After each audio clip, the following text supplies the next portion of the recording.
પાવી જેતપુર તાલુકાના સિહોદ ચોકડી ઉપર ટ્રક અને ટેમ્પા વચ્ચે અકસ્માત સર્જાતા 3 કિમી જેટલો ટ્રાફિક જામ થઈ જવા પામ્યો હતો।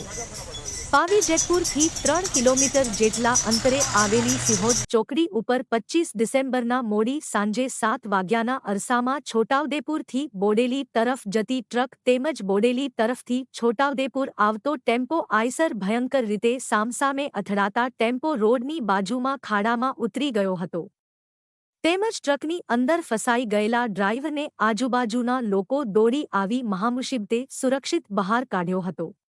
ટ્રક અને ટેમ્પાના ચાલકને ઈજાઓ થવા પામી હતી જ્યારે રોડ વચ્ચોવચ ભયંકર અકસ્માત થવાના કારણે બંને બાજુ 3 કિલોમીટર જેટલો ટ્રાફિક જામ થઈ જવા પામ્યો હતો।